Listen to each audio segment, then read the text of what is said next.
Right, checking that I am indeed live. Okay, yep, I'm live. Right. To those viewing or viewing in the future, this stream I aim to complete Poole Harbour properly and maybe start Eastleigh Works. So let's turn on display capture, go to train sim. Imad the transport enthusiast, welcome to the stream. Hope you enjoy your stay.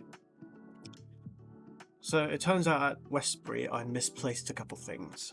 So I did do a little more work on this. So I've completed the sidings. I think these are accurate. I think these are okay. I know these are the DMU sidings. I know this is tarmac. I thought these were the concrete cement work, sorry, but in fact they're over here. So just had to build that up. I've also completed the signalling and speed limits on this.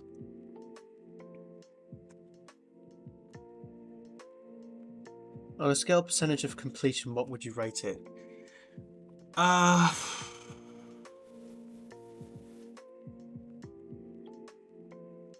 It's hard to say, honestly, because I haven't properly started scenery yet, but it could be anywhere between 30 and 40%.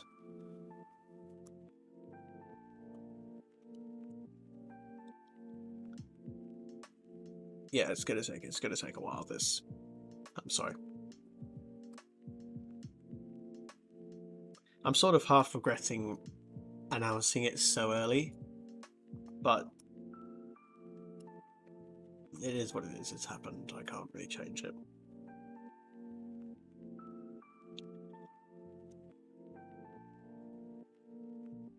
Not judging. I know. It's fine. It's just not judging scenery. So you're talking track and third rail. Is that what you're talking about?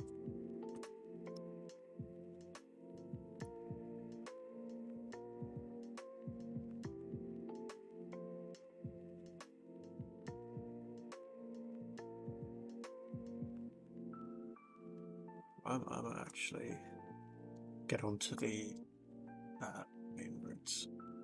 So I'm gonna turn off display capture real quick while I switch routes.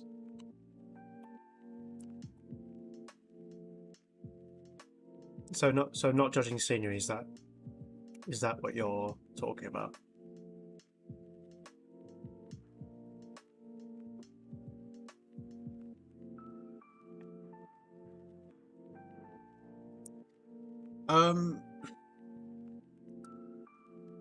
So just track and track properties, third rail. If that's the only thing that's going to be included in this assessment, I'd say about 95%, because I'm very nearly finished Eastleigh Works. That would bring me up to 96, and then the other 3 is just third rail, which honestly I don't think it's going to take me as long as the track did. So yeah, that's your answer. About 95.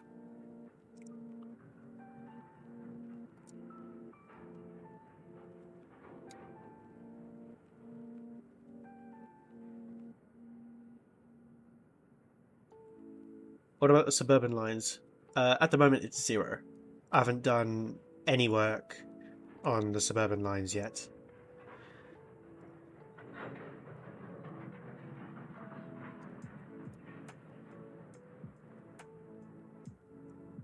So if we're including suburban lines into the assessment, then actually it's difficult to tell because I don't know where I'm going on the suburban lines. I know a few branches which I'm going to do, but there are a couple of others that I'm wondering whether I do. Am I going to include the suburban lines? Yes, I am.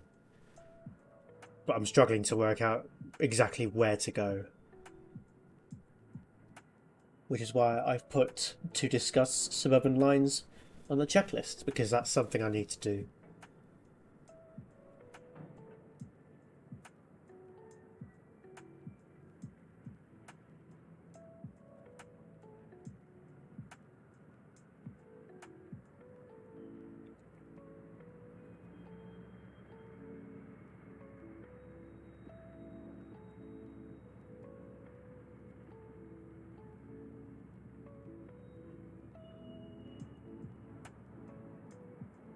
Apologies for the blank screen at the moment, I'm just switching routes. When I get back on, I'll turn on the display. So, this stream is really focusing around Poole Harbour. I should be able to finish it by the end of this stream, which is going to be about 40 minutes. So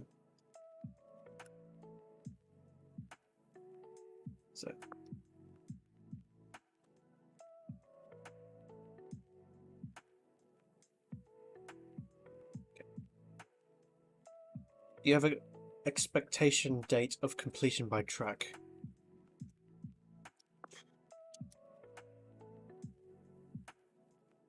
I mean, I'm not really going to be releasing it only when the track is done, but I guess I could upload it to Workshop, see if that helps. But do I have an expectation date of completion by track? No, I don't have an expectation date.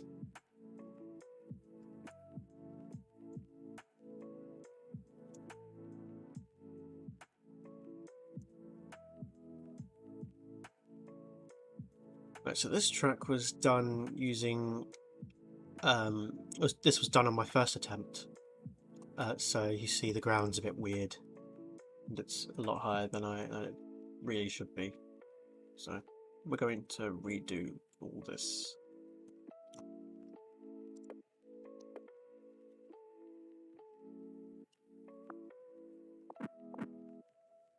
Delete all this.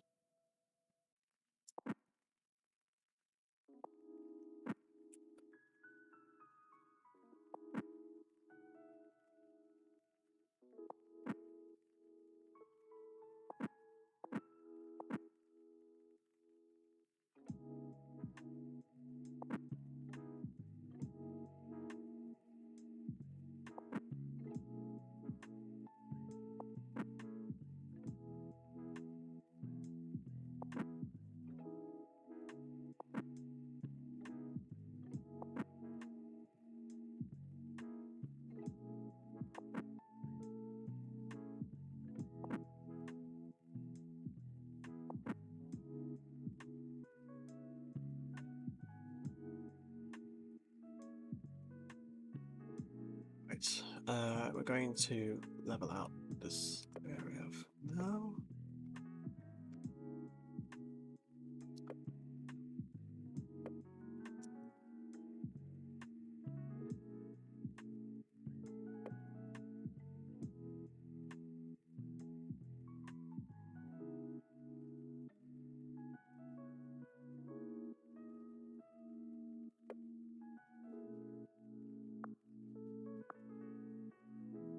So what height should I be expecting the track to be? Honestly, at about 1 meter.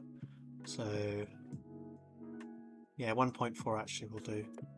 Because generally speaking, that's how high up a pier is compared to the water. I'm going to have my water at 0, 0.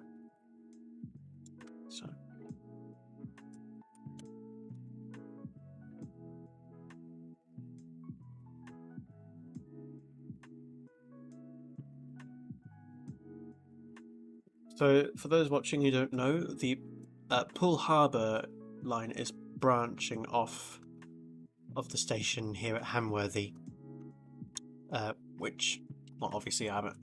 Obviously I haven't actually begun proper work on yet. So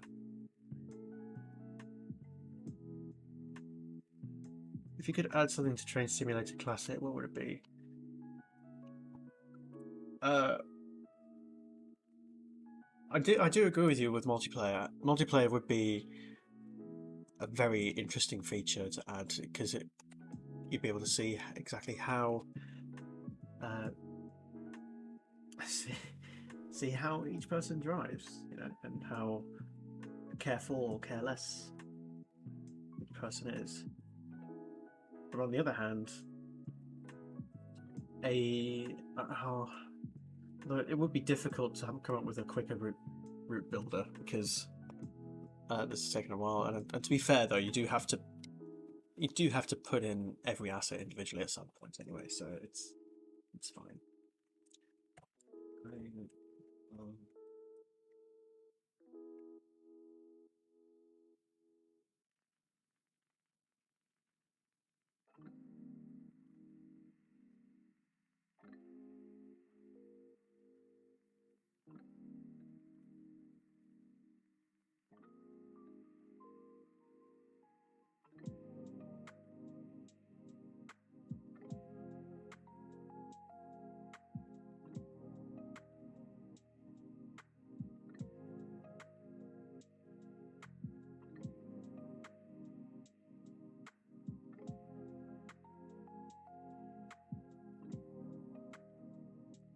Checking real-time trains at the moment because I'm not entirely sure whether it's called Poole Harbour or Holds Bay.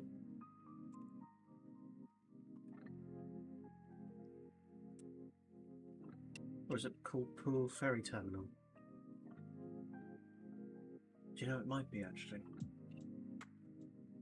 What's a Poole Ferry Terminal?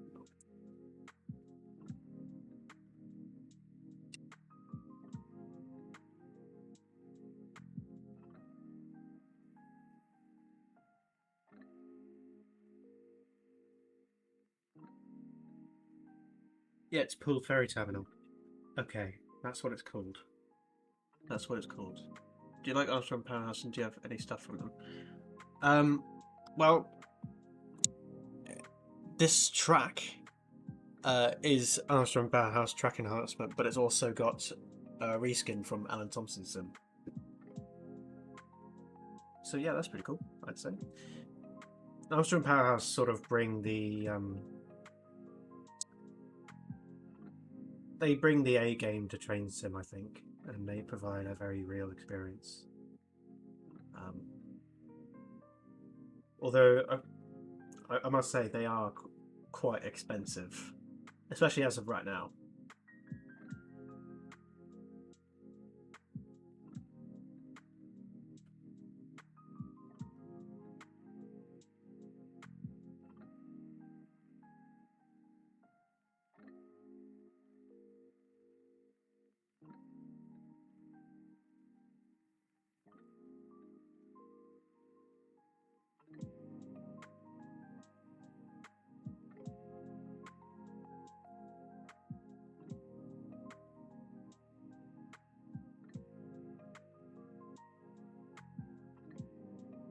Show on this map. Oh. Actually, I wonder if it turns up on the line trials.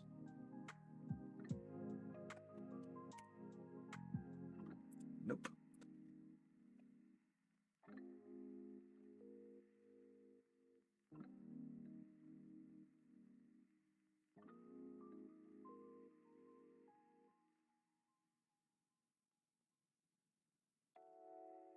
Okay, it's not looking like we're getting any gradient profiles of this, so it looks like we're going to have to eyeball it. The track that I did use, though, the track that I did have on this route is not done with easements, so I'll do that now.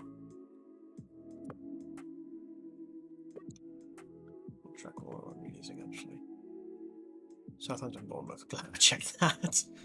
Wow, Southampton Bournemouth. That's the track we're using. Okay. What train would you drive mostly on this route? This route in particular, I think I would do the 444. Honestly, I'm a very boring person when it comes to train sim. I like, yeah, I like that kind of thing.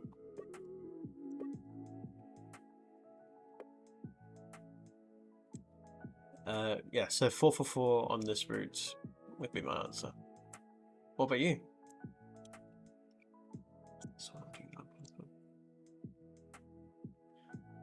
AP 4 for 4 easily. Although interestingly, the DTG 4 for 4, not the one from the PDL 2018 version, but the original one from like 2012.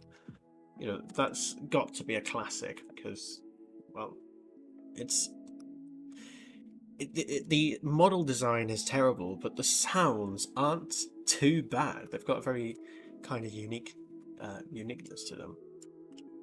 4 for 5 and 4-5-6 combo. Yeah, I can get that. Yeah. Oh, that's not. I did the wrong box. God damn it, Alex. 9x7.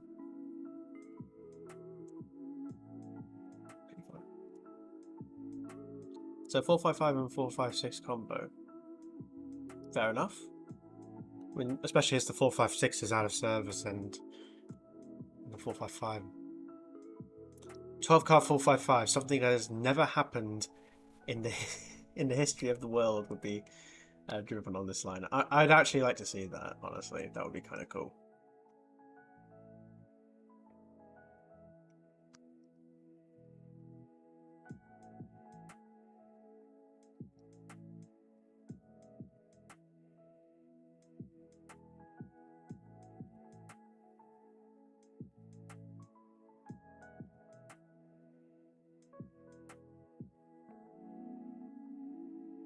You just know as well, someone's going to have fun with the 3-7-7 on this route.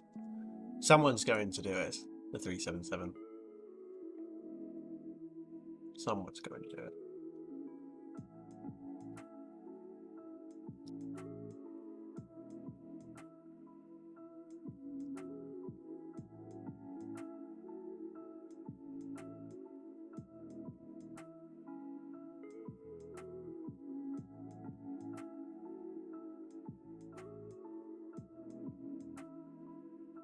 Imagine.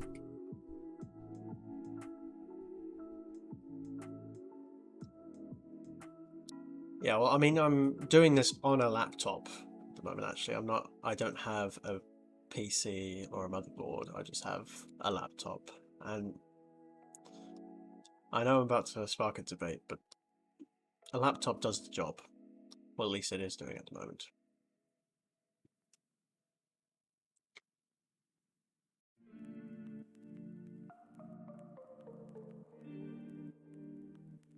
I'm actually amazed you don't have Trace from Classic yet. You know, you imagine, yeah. Like when you get Trace from Classic, don't spend all your money. All right, it's not necessary, that kind of thing, because if you spend too quickly, then you won't actually get a chance to enjoy routes. Because when I first got Trace from Classic a few years ago, what did I get? I got the Brighton Mainline, PDE, the extension 2018, PDL 2018, and I got a Great Eastern Mainline, and I couldn't really enjoy them all because, you know, there'd be another one waiting for me next. So that's just a. But you know, it's up to you. It's up to you.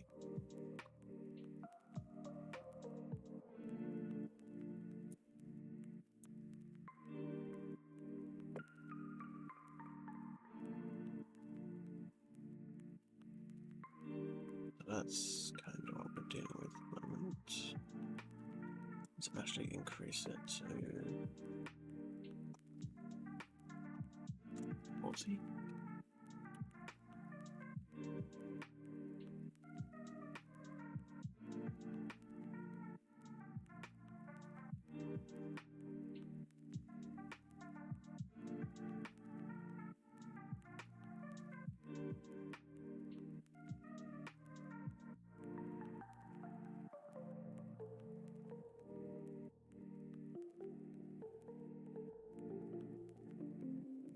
I hope the music's not too loud. I turned it up a bit for this particular stream because I noticed it was quite quiet in the last one. So I hope it's not too bad.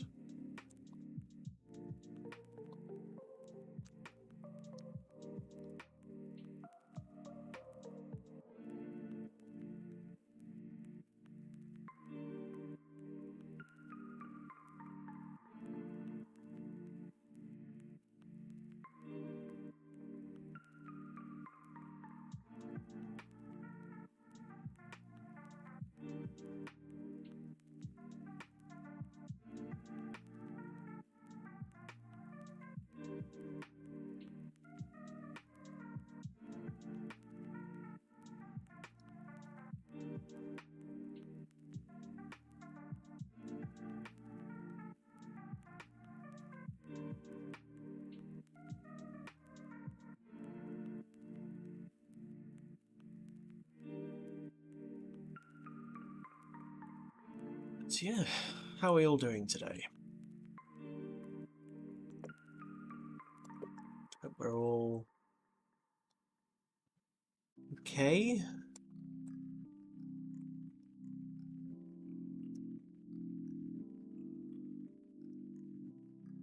My 4 viewers viewing right now. How are we all doing?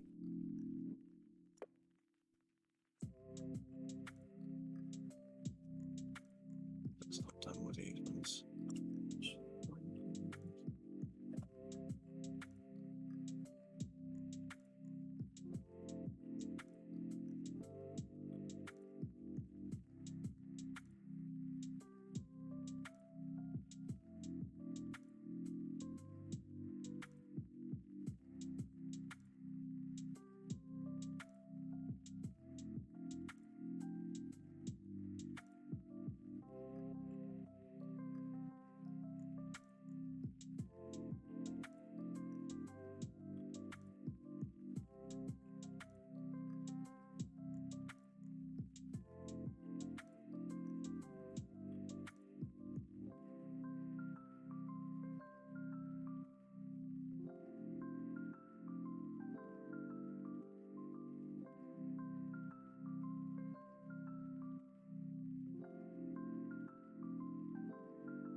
I'm trying to get a video up because I can't tell whether this is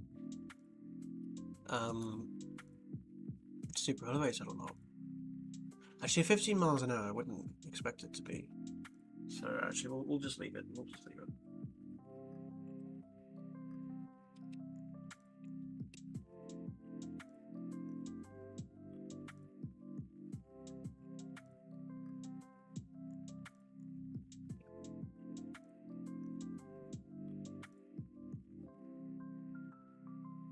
I'll just continue from there.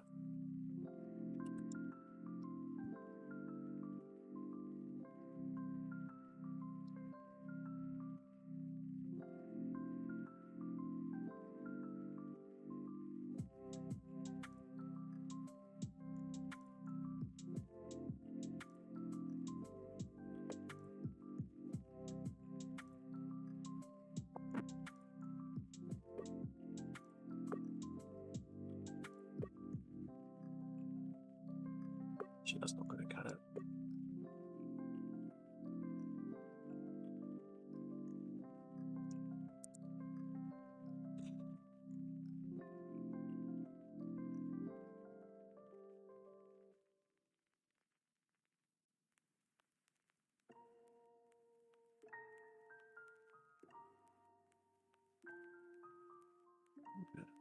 Angle it out a bit more.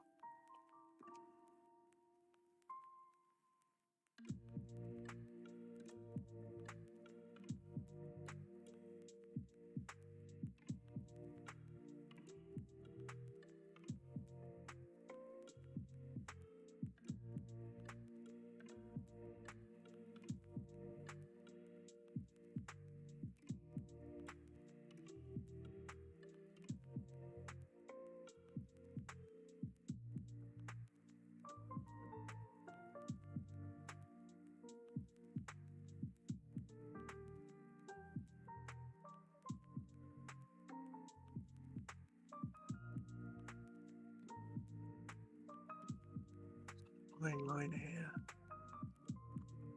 Wow.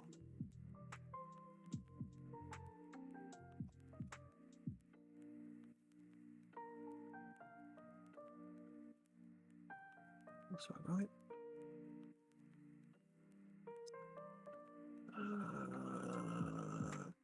Okay.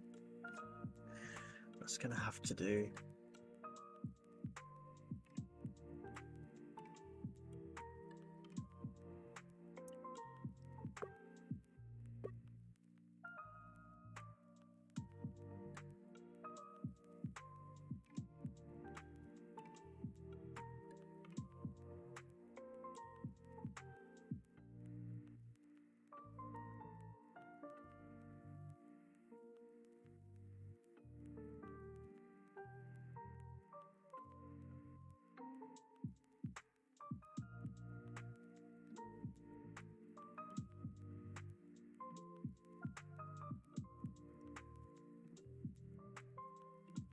I should make a note to those watching. This is exactly how I do my track. Actually, that's not. God. This is exactly how I do my track. I get easements on, and I select the whatever kind of radius I'm looking for. I change it back later, and then I try and line it up with the track I'm trying to line up with.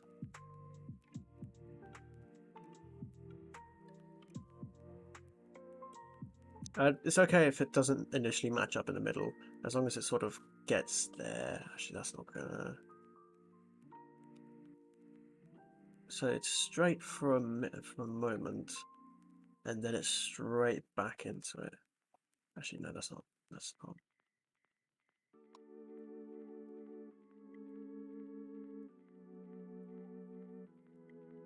Oh, but it's straight for the bridge. Okay. Straight for the bridge.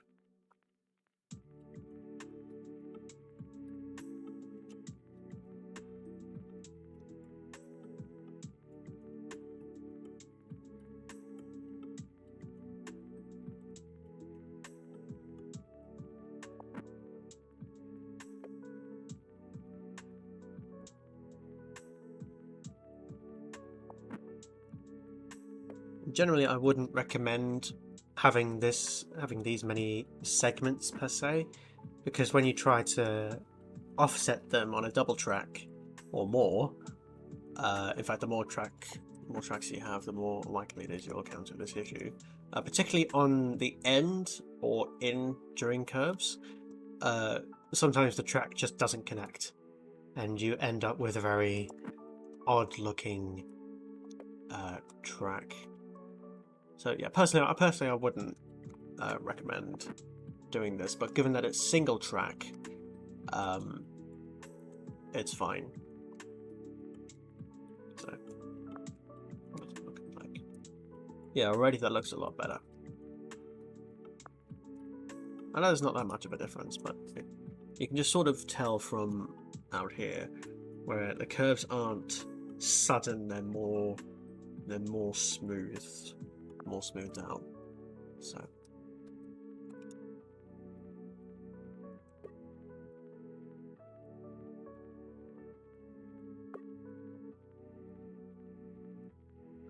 For watching right now, how are we all doing? I hope we all had a fantastic day if you're living in the UK. I hope you're all about to have a fantastic day if you're living in other places like Australia and that.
Okay, so here's another brief route building tip. If you're going to redo the coming out of your curve, don't just start again from here and try to draw it out, because if you have snap to track turned on, all that's going to happen is that if you're close, all that's going to happen is that your cursor is just going to snap to where it comes off on the new section. So the best thing you could do here is get that same bit of track and actually splice it off somewhere much earlier than what you would normally need, and then you can just do the whole thing again.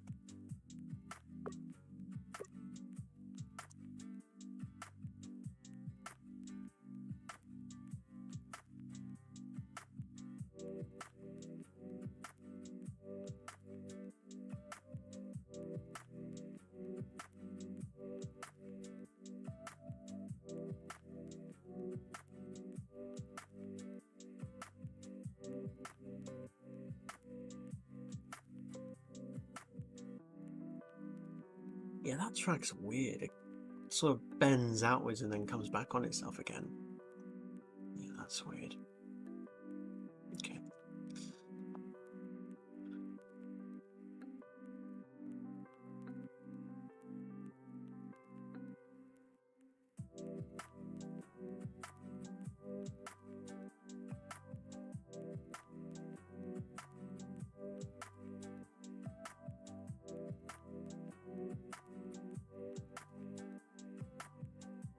Continue this and just do that.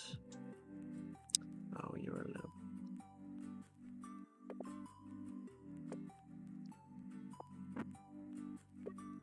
Let me just think it was about there.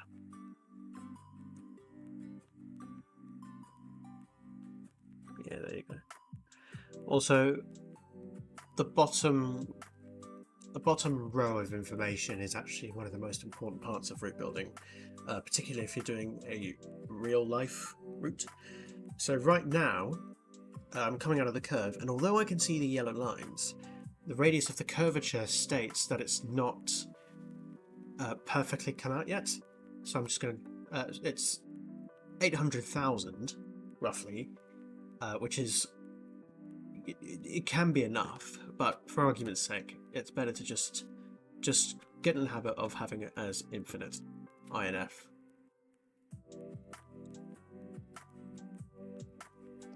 Okay, we can delete that. So we're now turning off easements from this point forward.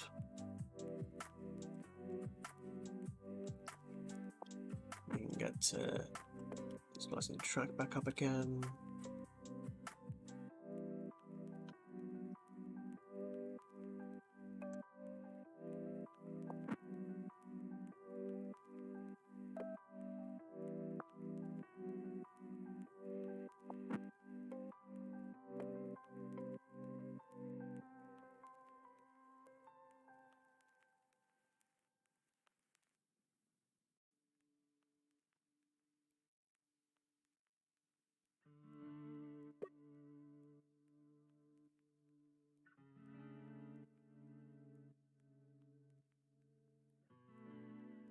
Just gonna splice this back here. And then...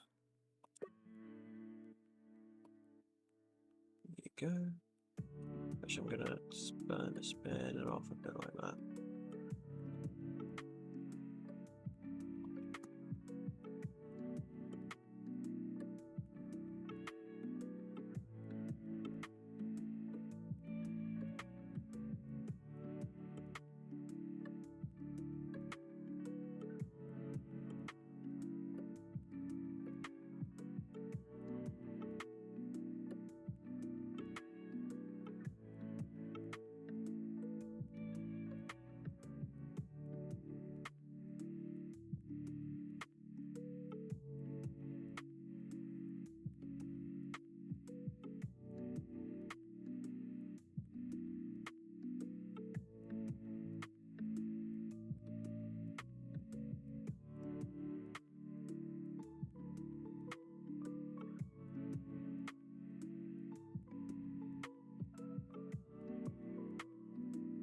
I don't have to be perfect for this this part of the build, because it doesn't look like this area is well maintained. So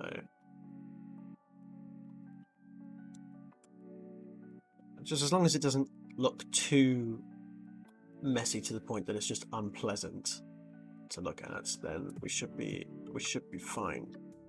What am I looking at? 1004, 210. Okay, I think. God, that's up 160 incline. No. That shouldn't. Right. Okay.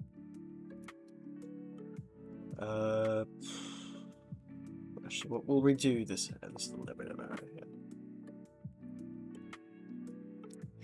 I think it's time to do a little bit of gradients. Before we do that, it's a quick save.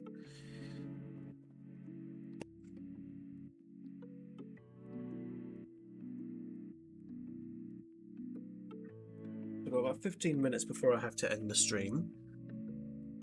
So we should be able to do some form of gradients by then.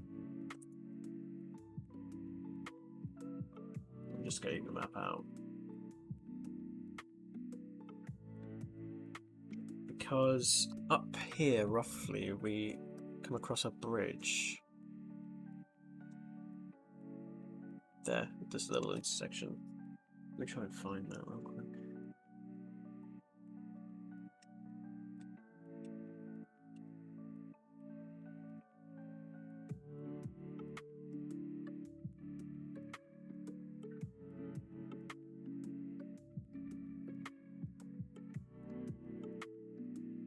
Hey, found it.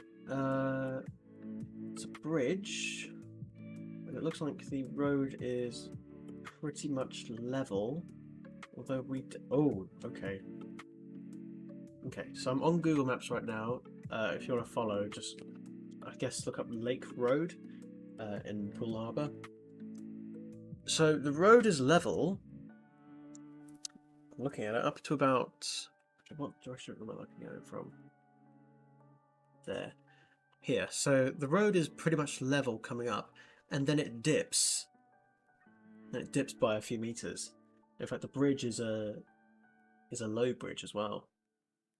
No vehicles above 2.8 meters can go under.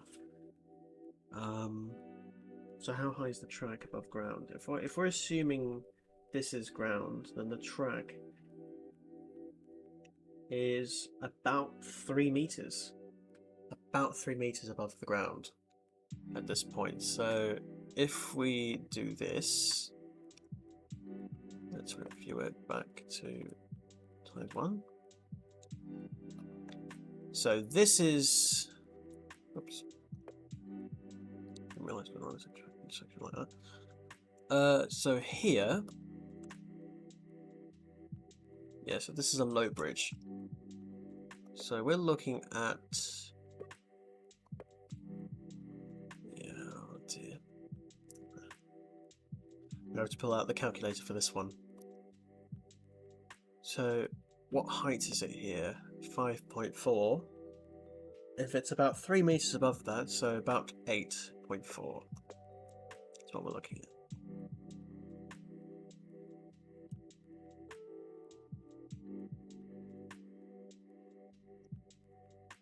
So 8.4 roughly. That's roughly how high above the ground the track is. And actually looking at it from here, that looks about right. Actually, I'll give it a little bit more. I'll give it a little bit more. 8.8. So look, yeah, 8.8. That's the height we're looking at. So we're coming. Okay, so time to get the calculator out.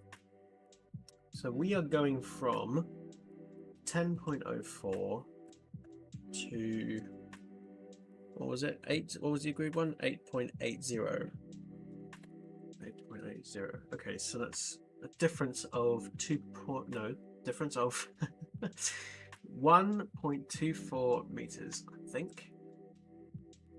I think that's the difference. Yep, 1.24 meters. So h diff 1.24 meters. And how long? How far are we away from the bridge?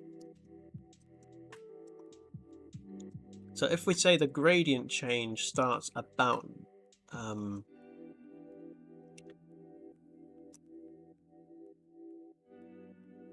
where should we say? Should we say about here? I've got no driver's eye view or whatever of this, so I'm kind of just eyeballing it.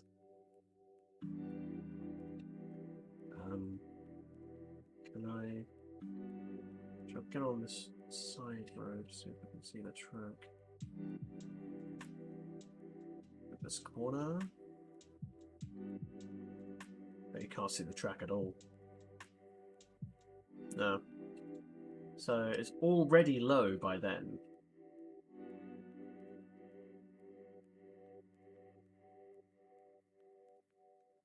Yeah, it's already low by then. So I'm gonna say by this point it's about level. So let's lower this down to 8.80. Although what would that leave me? If I go from here to, let's say, that's enough, to about here, so 400 meters.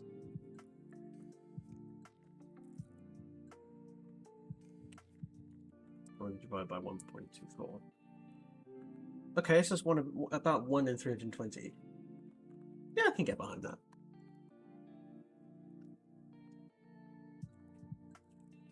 I mean, I don't know how often this is going to be used, and quite frankly, I don't have the resources to determine the actual height.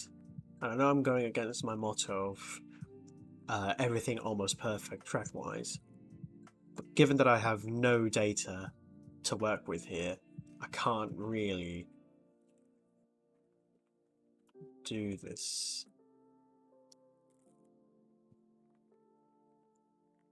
So the next point here should be 1 in 320.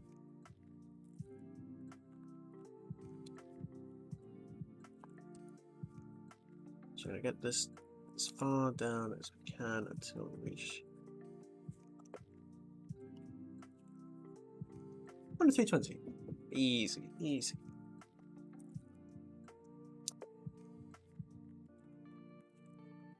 So we were looking at 400 meters from this point on. So let's actually go back and mark it. There. Okay, let's do that. Mark out 400. 400 meters is about there. We'll split it. We won't weld it back just yet, because we've got to do some height stuff. So that's 1 in 320. Theoretically, given that this is exactly right, so let's... Oh. If we hit red, that should be about right. I'm not seeing any... 1 in 405, 1 in 120. Okay, okay, fair enough.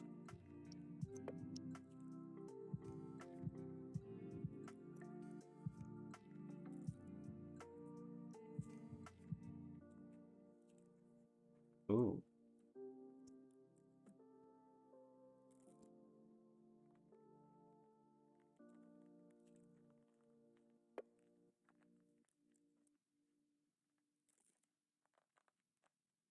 Is there going to be a red sign?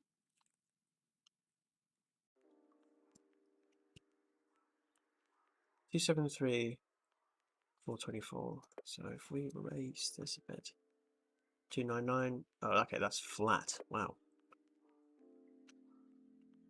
316, 505. 328, 42, 341. Tad more. 330, 316. I'm good with that, actually. I'm okay with that. because the difference between 332 and what was it, 316, 330 and 316, you can hardly feel it as you're going down. So I'm willing to go into a locomotive and try it out to show you.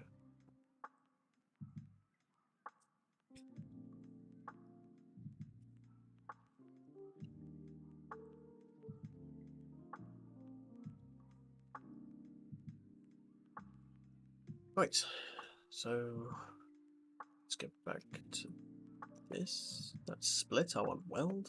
Thank you very much.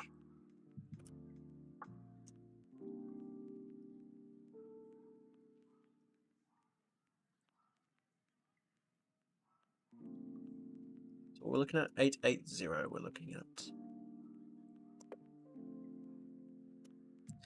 Actually, we'll split this.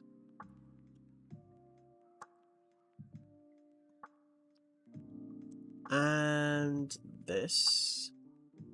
What was it? INF. Wow. It's infinite all the way to. Wow, okay. Damn. Well, that should be relatively easy to do.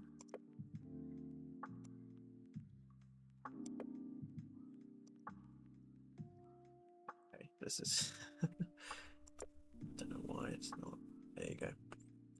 Right, we're going to lower all this track because it's already level. We don't need to lay all the track again, so we're going to select all of it. Actually, I'll start it from here. Select all this track. Make sure you get every little bit, because the little bit, if you don't select a little bit, it can really screw up this entire movement.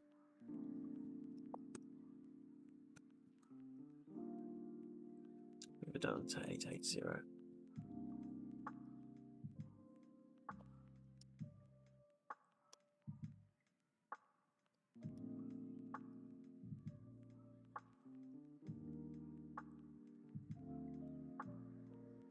Take 0. Brilliant, brilliant. And what was this? This was a INF infinite. Even if you don't know which infinite it is, you can actually go in and be able to see which one it is. For example, if it lines up perfectly, like this one in freight, then it's the one. But if if you choose passenger, then it won't line up. So that's how you're able to tell. And boom, just like that, it lines up perfectly. Sure enough, if we go here, move this down to 880. You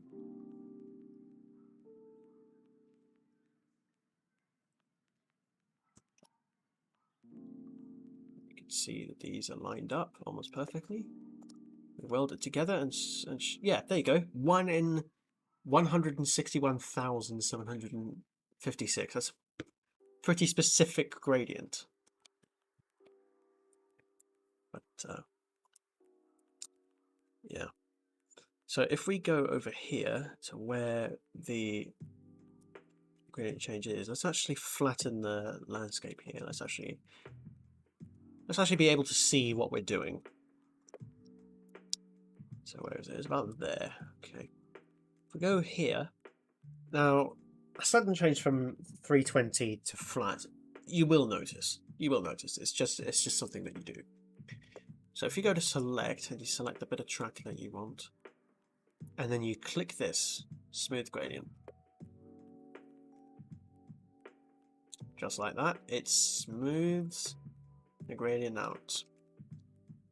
That is one of the best tools in Train Simulator, in my opinion. Right. I'm going to smooth this gradient out, and I'm going to end the stream there because my background removal software is going to run out soon. By the way, the longer stretch of track that you select, the longer it's going to smooth it out for. So it's going to go from 0 to 330 by this point. If you do it in a short amount, it's not going to change by much. And make sure it goes over the point. Make sure it goes over the point that you changed. And so now, if we go up here, and we look, and we zoom in and let it look like that, you can see that it sort of bends down. So, yeah, that's pretty cool. Right, to my 2 viewers watching right now, I hope you have had an amazing day. I'll catch up with all of you in the next stream. I'll probably go ahead and finish this up, and the next stream, I don't know if it's going to be tomorrow or the day after, but I'll see you when I see you. And we'll probably start work on Eastleigh Works. So yeah, thank you for watching, and I'll see you in the next one.